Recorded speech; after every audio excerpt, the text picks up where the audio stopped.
3 o 4 años de no poder asistir a la facultad, pero estar acá es un déjà vu, es decir, como si olvidaste los tiempos en los cuales no pude estar acá con ustedes. Estos son espacios entrañables y son rostros entrañables. Eso me agradece. Mi participación tiene que ver con algunas experiencias que he tenido desde hace el 97 para acá, vinculados al desarrollo de las nuevas tecnologías de información y comunicación, específicamente con comunidades virtuales en aquel entonces y con la idea del ciberespacio. Muchos de los estudiantes que están acá acompañándome quizás no habían nacido para ese momento, en 1997, pero de alguna manera he mantenido el desarrollo y las inquietudes vinculadas a este mundo, el mundo de la tecnología permeada por la computadora. Y acá en la lámina incorporo la colaboración que tuve de 3 entidades artificiales, de entidades o de inteligencia artificial. Quizás es una especie de compartir o dormir con el enemigo. Entender un poco eso, que un profesor universitario esté apelando al uso de inteligencia artificial para trabajar su actividad. Esto no es necesariamente como que si yo estuviese justificando el copiar y el pegar en aquel entonces, es decir, que los profesores insistimos mucho con los estudiantes en evitar el copiar y el pegar. Esto es casi como si yo estuviese justificando a los estudiantes que también pueden usar, por supuesto, la inteligencia artificial y que creo que también la estoy justificando para ustedes, incluso para mis compañeros de la facultad. La inteligencia artificial que usted es básicamente Bing, BART y Alex. Y básicamente las ilustraciones o las imágenes que están ustedes apreciando acá fueron generadas con inteligencia artificial.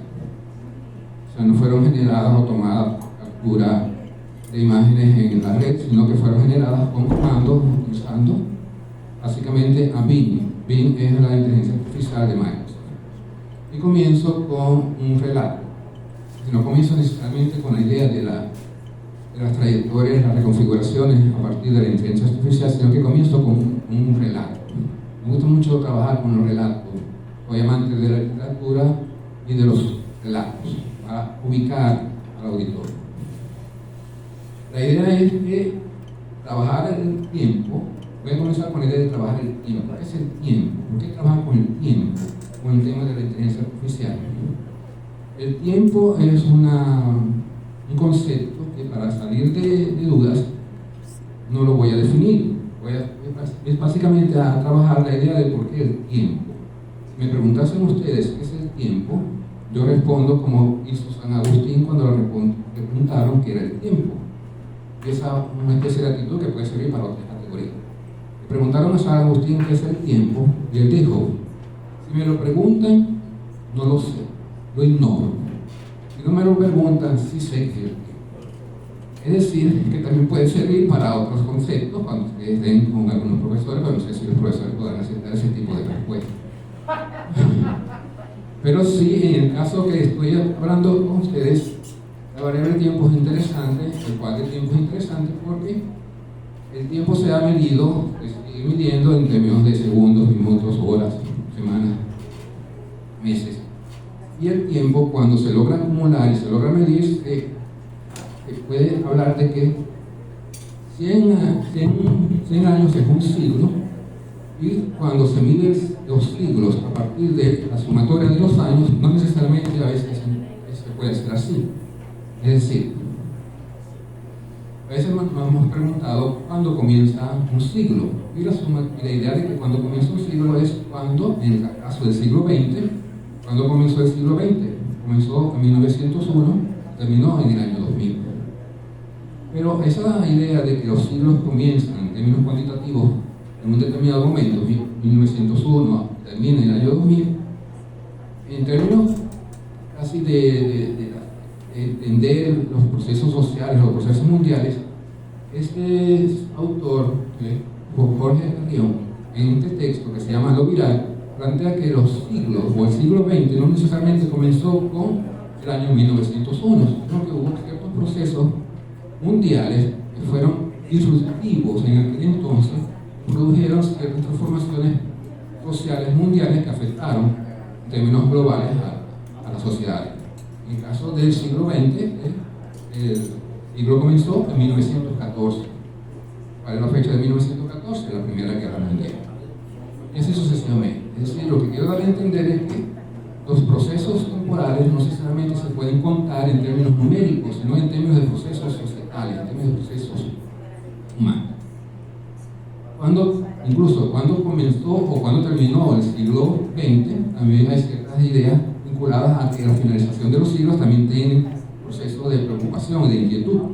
No sé si los jóvenes que están acá presentes recuerdan el fenómeno del G2K. Es decir, cuando iba a terminar el siglo XX, lo que implicaba que en 1999, el 31 de diciembre de 1999 a 1 de enero del año 2000, iba a pasar con los sistemas tecnológicos cuando las computadoras iban a reconocer el año 2000, es decir, los 00.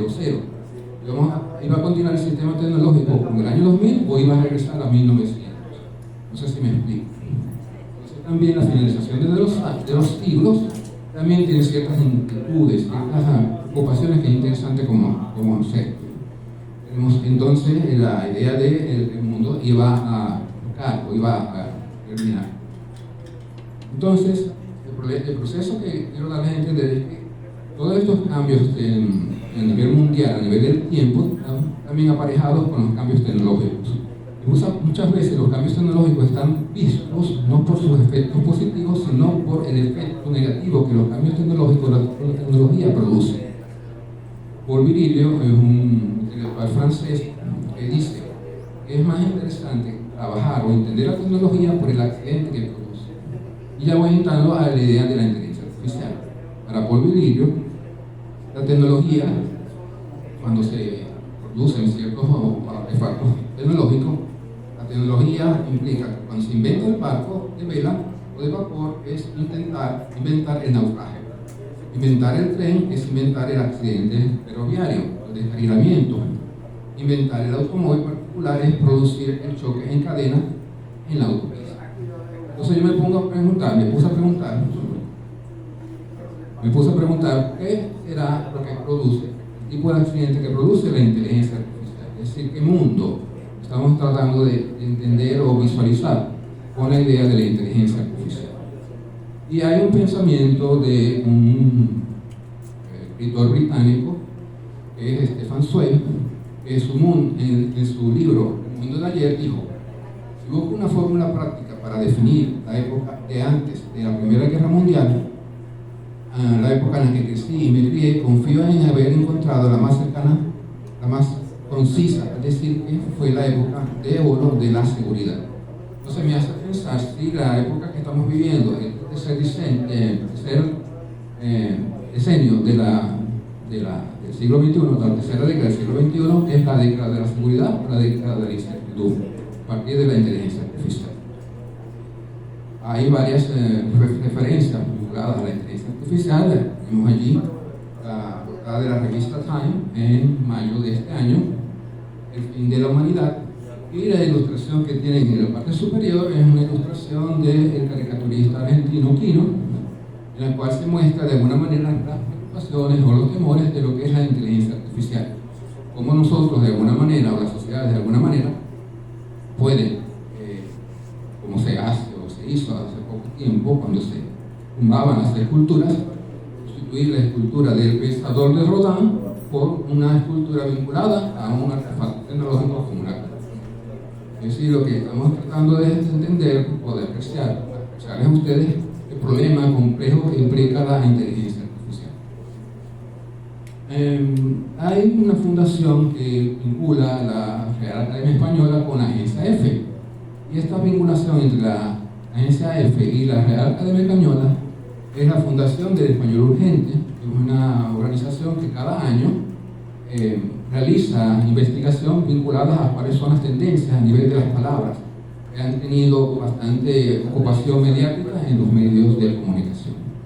Allí tenemos, en el caso de los años, esta fundación se baja desde el año 2015, pero tenemos allí la serie de palabras vinculadas a tendencia o las palabras del año en cada uno de esos años. Confinamiento en el 2020, los emojis en el 2019, y efectivamente tenemos bastantes palabras vinculadas a la tendencia mundial en términos mediáticos.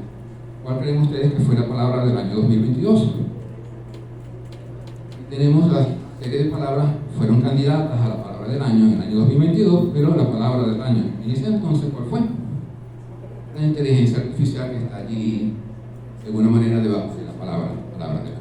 Entonces, la inteligencia artificial fue considerada como la candidata ganadora de la palabra del año en el año pasado. ¿Cuál será la de este? Todavía faltan unos 3 meses para saberlo. Lo que quiero dar a entender es que, en términos de trending topics, o en términos de la ubicación o la divulgación de las palabras en los medios, la inteligencia artificial ha ocupado y todavía sigue ocupando un espacio digno de estudio o de inquietud o de reflexión. Entonces, para trabajar la idea de las trayectorias y las reconfiguraciones en esta ponencia, voy a trabajar con diferentes ámbitos. Me interesa básicamente es el nivel de la educación, y trabajo con lo que UNESCO sugiere, que es el vínculo entre la inteligencia artificial y la educación en los 3 ámbitos que ella sugiere. Hay 3 ámbitos en los cuales la inteligencia artificial puede trabajar o puede interesarnos. Estamos trabajando en el ámbito de la educación. El primero, el de aprender con la inteligencia artificial, es decir, utilizando las herramientas de la inteligencia artificial. ¿Cuáles son las herramientas de inteligencia artificial que este señor que está acá delante de ustedes utilizó el semestre pasado? Básicamente, la generación de imágenes creadas por inteligencia artificial a partir de ciertos comandos. Yo soy profesor de 3 materias en la Escuela de Sociología, y a veces se hace necesario, en mi caso particular, en las asignaturas de introducción a la sociología y de introducción al análisis cultural, no solamente trabajar con la palabra, sino trabajar con las imágenes. A veces se llega mucho más fácil a los estudiantes con las imágenes que con las palabras. Entonces, en introducción a la sociología, enseñarles a los estudiantes lo que es empezar a entender lo que es la sociología, trabajamos con la metáfora de la sociología del café. El café es un producto, por supuesto, comercial, un producto económico, pero el café no solamente es un producto que se comercia y se consume, también el café es una especie de objeto a través del cual podemos establecer relaciones sociales. Es decir, la sociología del café, más que mostrar la complejidad del mercado cafetalero, también muestra, a través de la sociología del café, que los hombres pueden establecer relaciones sociales, establecer relaciones de amistad, pedirle el derecho a conversar con otra persona o declarar tu amor, invitando a personas a tomar café. Entonces, las esposas también, sociológicamente hablando, participan en la vida social de las personas. Entonces, les mostré a los estudiantes que también, en tiempos milenarios, el café ha servido como una excusa para establecer relaciones sociales. Podemos pensar, incluso imaginarnos que puede servir para el futuro muy lejano. Esas son imágenes generadas por la inteligencia artificial a partir de los comandos que yo les solicité. Es decir, necesito dos astronautas en una estación orbital tomándose 2 cafés cada uno. Y eso son instrucciones, eso es lo que aprendí del profesor Iván, que hizo referencia en una de mis clases, que entró a conversar con los estudiantes. Lo importante de la inteligencia artificial es la pregunta que se le hace.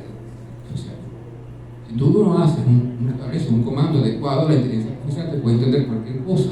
Entonces los prompts, los comandos, en el caso de las imágenes, es lo más adecuado para hacer la pregunta. Es como cuando nosotros hacemos las preguntas de investigación en nuestros trabajos. No tenemos una pregunta adecuada, por supuesto, el resultado es total. Entonces, tengo allí los astronautas tomándose un café y imaginándome un poco más del futuro, una persona tipo cyborg tomándose un café con un robot o con una inteligencia artificial. En la otra asignatura que yo doy clase es la de introducción a la sociología, introducción al análisis cultural, y básicamente se le enseña a los estudiantes la idea de cómo pueden concebirse las diferentes formas de entender lo cultural, desde diferentes perspectivas. Y una perspectiva, y quiero ser más o menos rápido, es la perspectiva humanista, la perspectiva elitista, la perspectiva que considera que la cultura debe defenderse en relación a la producción en masa de los objetos culturales, es decir, la producción masiva de objetos culturales. Entonces, la idea de que entendieran que la visión humanista estaba en contra de la producción en masa de objetos culturales es de indicarle al prompt, a la inteligencia artificial, constrúyeme la letra C dibujada en una línea de ensamblaje.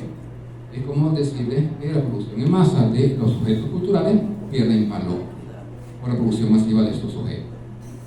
Entonces, esto es lo que yo utilicé en el semestre pasado. O sea, la inteligencia artificial en términos de imágenes, pero también la inteligencia artificial puede ser utilizada cuando uno, como profesor, necesita estar atento a las rúbricas. No sé si saben lo que son las rúbricas, que son las reglas por las cuales uno va a evaluar, cuál es la matriz de evaluación de un examen, es ortografía, gramática, redacción. Entonces yo le pedí a la inteligencia artificial construirme una rúbrica a partir de 10 características vinculadas al tal tema, y ella me construía algo.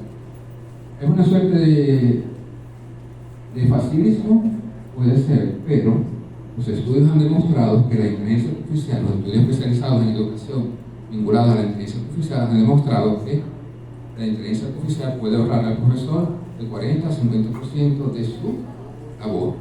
¿Y qué hace entonces el profesor con ese ahorro de tiempo?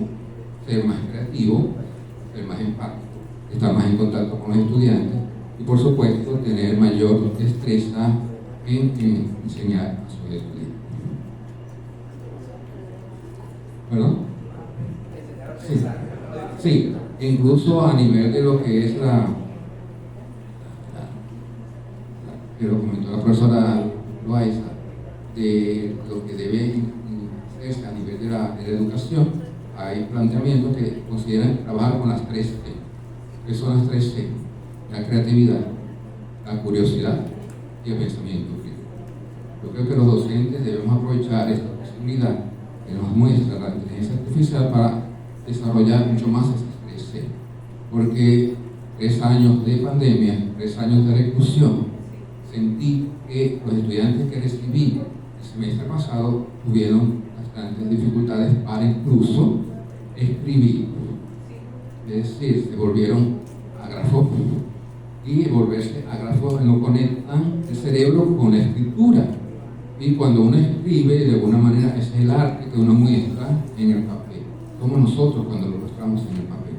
Al convertirse en personas ágrafas, incluso olvidaban los conectores, olvidaban los pronombres, olvidaban los signos ortográficos, se olvidaron de muchos elementos que en el pasado, como cuando el profesor Luis Pedro España dijo que no puede volver al pasado, pero creo que hay que volver a cierto punto al pasado. No se puede dejar. El segundo ámbito que trabaja la UNESCO, lo voy a vincular con el tercer ámbito. El segundo es aprender sobre la inteligencia artificial, es decir, cuáles son las tecnologías y las técnicas vinculadas al desarrollo de la inteligencia artificial. Y el tercero, y esto lo voy a relatar ahora, es prepararse para la inteligencia artificial. Es decir, permitir que los ciudadanos comprendan la repercusión potencial de la inteligencia artificial en la vida humana. Y eso es lo que voy a trabajar ahora. Esto a nivel conceptual es importante que nosotros entendamos cuáles son los nuevos conceptos o nuevas aproximaciones teóricas que la inteligencia artificial está desarrollando. En principio, los modelos de cuantificación digital de la vida o la datificación. ¿Qué es la datificación o dataficación? Es cada actividad, cada interacción, cada movimiento, cada consumo o deseo es susceptible de ser registrado, almacenado y utilizado. Cada like, cada me gusta, cada decisión de cuando nosotros observamos el streaming de Netflix, colocamos el pulgar hacia arriba o el pulgar hacia abajo, es posible, eso hace posible que se cuantifique. Pero ¿qué pasa con la cuantificación? Voy a adelantarme un poco acá. Cuando yo pulso un determinado sitio, o cuando yo doy muchos corazones en X de lo que me gusta, de lo que leo, yo vivo en un ciclo, yo vivo en un bucle, yo vivo en un mundo en el cual no puedo reconocer a otro, solamente reconozco al que se parezca a mí. No sé si me explico. Si yo soy de derecha y todo lo que digo o todo lo que me gusta es de derecha, no voy a conocer a la izquierda. Y eso es lo que produce, a mi modo de ver, el vivir o entender lo que produce el algoritmo. El algoritmo es hasta cierto punto fatal, o no fatal, pero sí hay que entender lo que produce cada like que uno hace. Porque uno vive entonces en un bucle, pero nosotros en términos sociales no vivimos en un bucle, vivimos con otros que pueden ser totalmente diferentes a nosotros. En la inteligencia artificial, una de las categorías interesantes es la biopolítica algorítmica. La biopolítica es un término Foucaultiano que está vinculado a la idea de que el poder, el Estado o el sistema tiene la capacidad de controlar el cuerpo, tiene capacidad de controlar la subjetividad. ¿Cuántos cortes tenemos al día? 2. ¿Cuántas horas? De 4 o 5. Ahí funciona la biopolítica. ¿Cómo funciona la biopolítica? Con los cortes eléctricos. Cambia el ritmo circadiano. ¿Es tan importante el ritmo circadiano? Ya sabemos, estoy ahora, pero pensé que estuviera de noche. O me canso más. Esa es la biopolítica. ¿Cómo el sistema puede controlar el cuerpo, la subjetividad, el estado de ánimo, controlando otras áreas? No sé si ustedes recuerdan creo que en el 2014, 2017, cuando empezaron a escasear los pañales. ¿Qué pensaban las jóvenes parejas que querían casarse?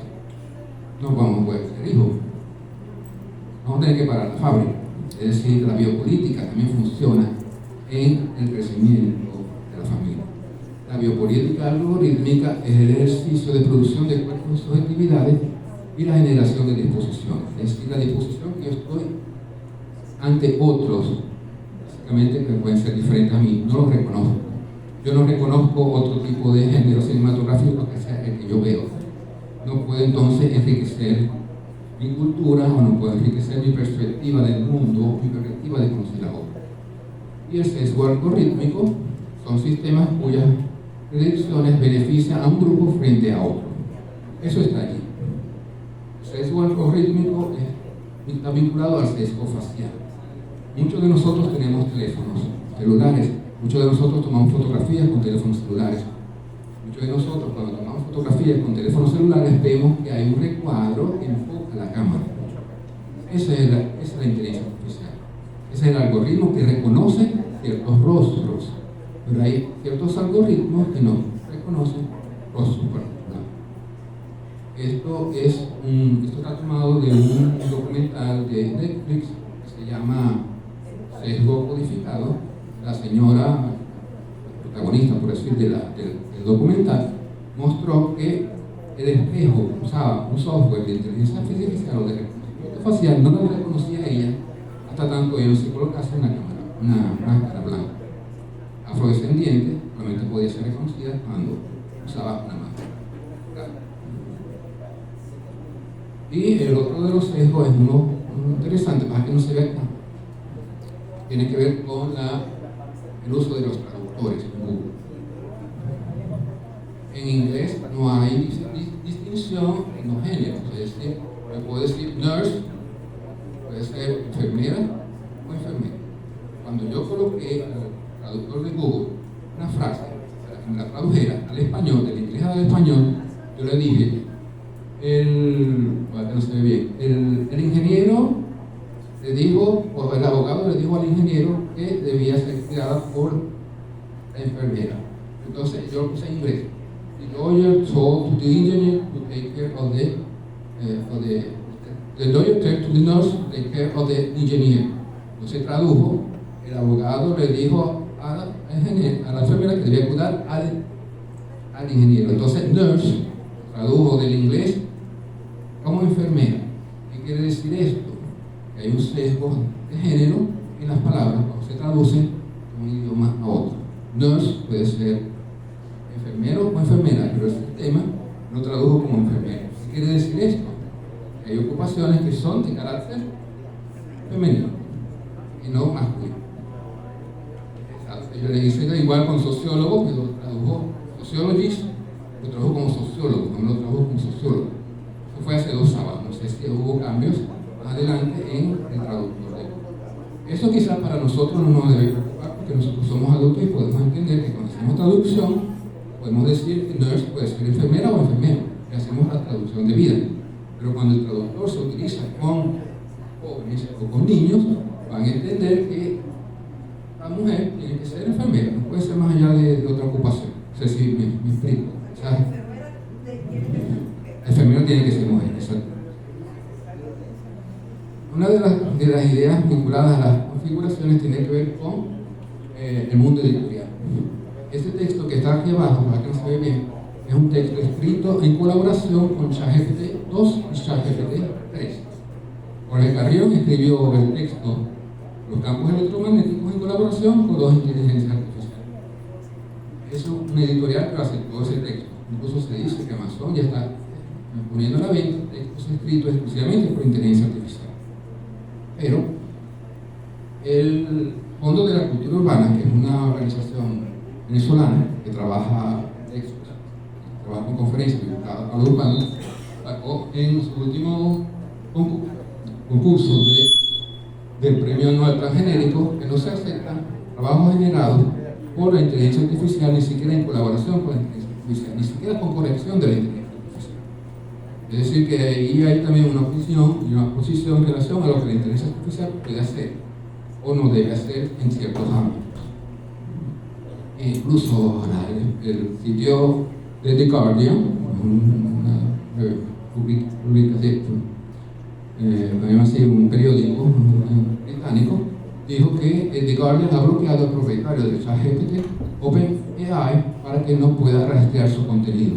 Es decir, se está dando a entender que la inteligencia artificial puede ser beneficiosa porque puede tergiversar los resultados a partir de lo que hace referencia al propio The Guardian. No le conviene a The Guardian que pueda tergiversar su propia opinión. E incluso recordemos la famosa huelga de los escritores en Hollywood, que de alguna manera protestaron en relación a cómo pueden ser sustituidos por la inteligencia artificial a nivel de su ocupación.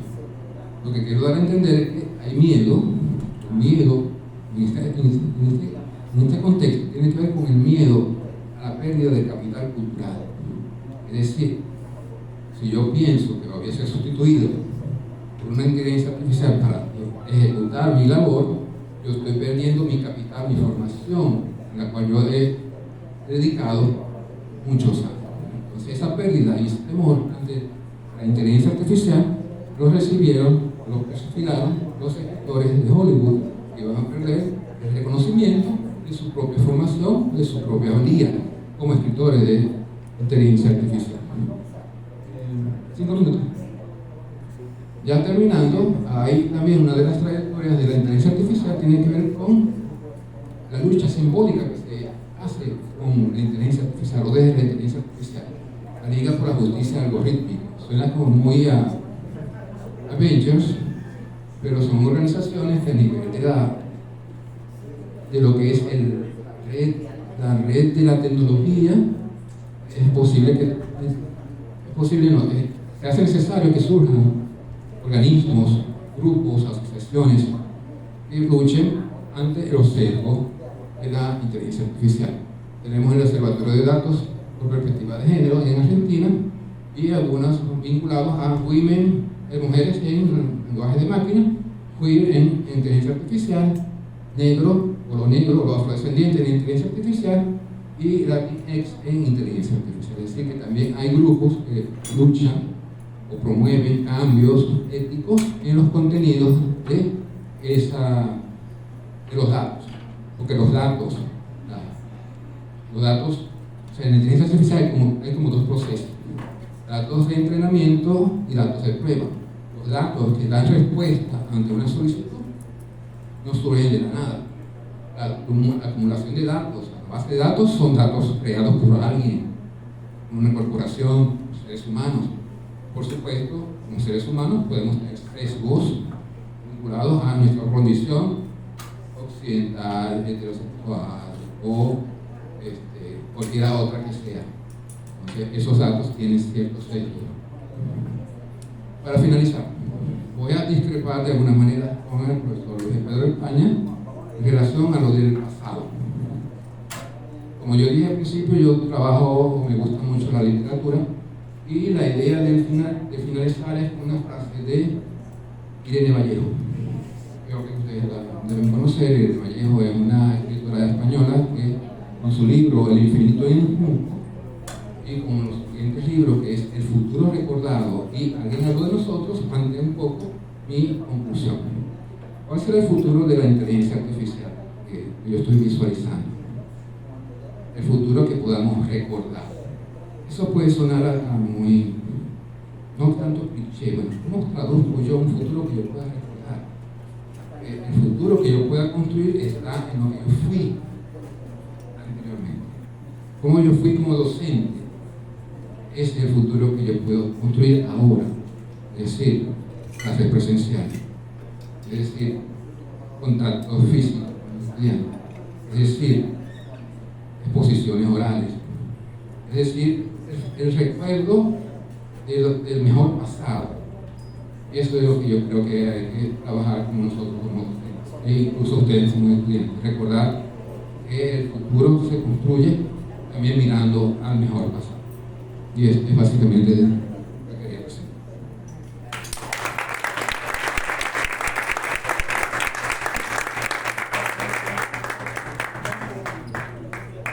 Primero, pues, realmente darle las gracias a Gildardo, un amigo, extraordinario profesor, con sus muchachos allá en fase, me dio muy bien.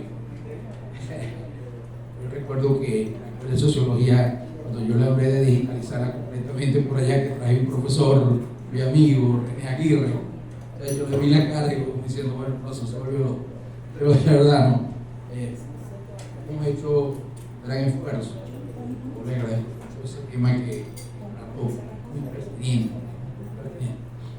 Básicamente, cuando nosotros le damos like es una cosa, cuando lo replicamos también, y cuando visitamos también, estamos dejando huella. Yo que soy un fan de Vicente Fernández, a mí lo que me llega cada rato son rancheras. Sí, sí, y soy un fan de la música de los 60, 70 y 80, y eso, lleno de canciones de esas, y me fascina, ¿no? Pero simplemente estoy dejando mi huella y lo van a hacer. Y yo leí ahorita, en este momento, lo voy a colocar en un ratito, lo leí esta mañana, algo ejecutivo de una empresa que se llama JP Morgan, una empresa consultora y de inversiones y que es muy importante en el mundo, más importante. Y el tipo estuvo discutiendo sobre la inteligencia artificial y el impacto que va a tener en nosotros, en la raza humana. Y él escribe allí, muy interesante, dice que la próxima generación de trabajadores trabajará 3.5 días a la semana y vivirá 100 años. Recuerdo una cantidad de datos que maneja. Yo sí creo que siempre, les voy a contar esto. En la Edad Media, la iglesia se opuso a que usáramos lentes. Y el que usaba lentes era un hereje. ¿Por qué? Porque Dios quería que nosotros nos volviéramos ciegos, y entonces ¿cómo íbamos a impedir eso? Es decir, a mí me tocó dar una conferencia, creo que fue en el mes de marzo o abril, por ahí, en la Biblioteca del Estado. La directora de la escuela, una gran amiga, la profesora Isora Gómez, me dijo: Iván, te estoy llamando porque yo te quiero dar una misión. ¿Cuál, profesora? Yo estoy convocando sobre el futuro del libro y vos te vas a encargar de enterrarlos. Entonces, bueno, resulta ser que allí había muchos intelectuales de muchísimo peso y me dio esa responsabilidad a mí, humilde profesor. Bueno, yo me puse a pensar y dije: ¿qué digo? Bueno, voy a llegar allá y allá digo. Entonces llegué, estaban los que se pusieron a llorar por el libro, porque el libro, cuando yo lo huelo, ¡ay, está nuevo! ¡Qué sabor! ¡Qué olor tan agradable! El que decía que no podía dormir si no leía un libro, y el libro se le quedaba en el pecho.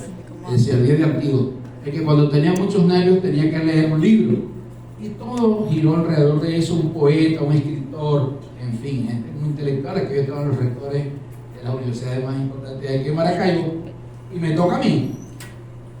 Entonces yo, cuando veo, estaba la primera dama del Estado, cuando yo veo que hay gente, digo, ¿qué le puedo decir yo a esta gente, siendo que mi profesora me dijo que yo tenía que aniquilar el libro?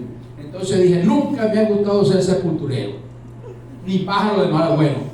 No confundamos el contenido con el envase.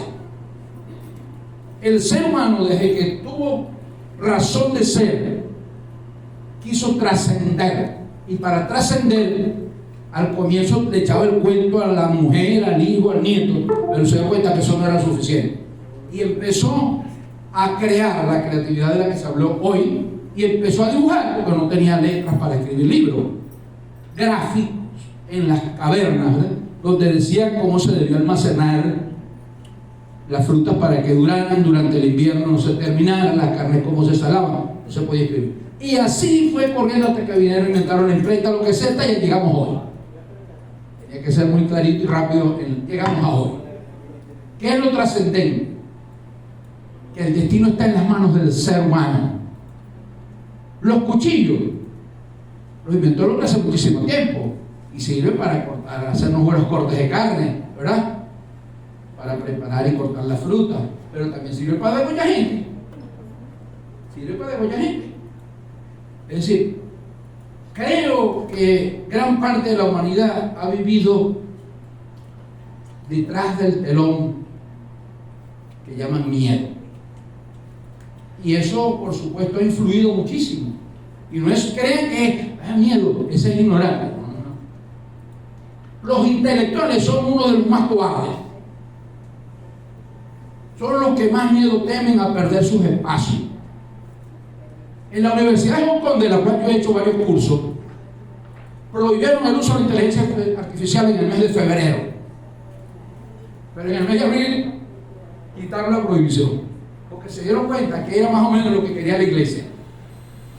No sé si me estoy explicando bien. Que no se usaran leyes, y que el tipo se muriera ciego, a pesar de que probablemente podía leer. Bueno, voluntariamente. Entonces, bueno, eso es lo que yo quiero que sepan. Especialmente lo que estoy diciendo va dirigido a los muchachos.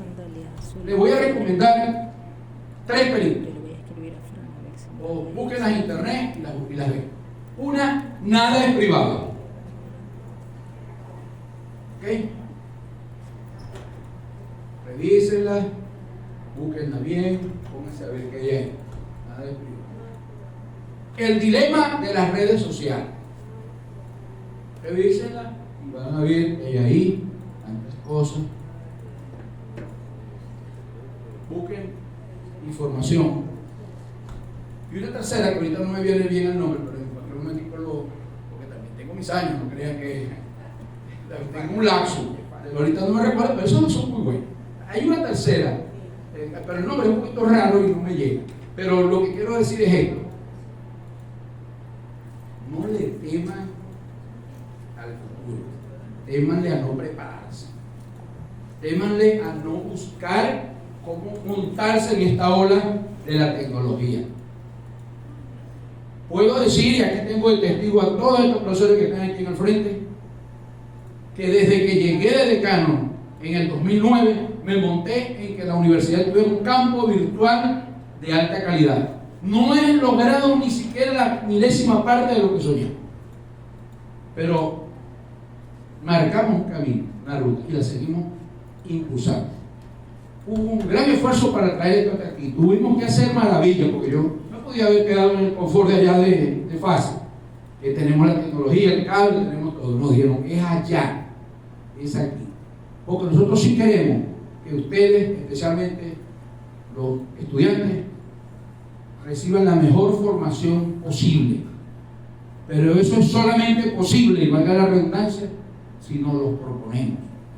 Es una revisión profunda curricular y es la búsqueda de recursos para llegarles a todos. ¿Por qué? Porque el que quiera saber matemáticas hoy no necesita venir a que le enseñen aquí matemáticas.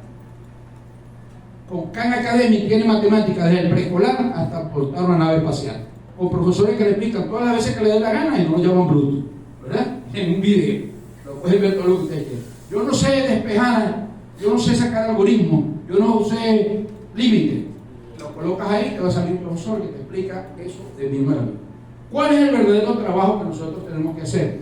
Lo que decía nuestra querida profesora que nos precedió y la anterior, y que lo está ratificando aquí bien claro: analizar, pensar.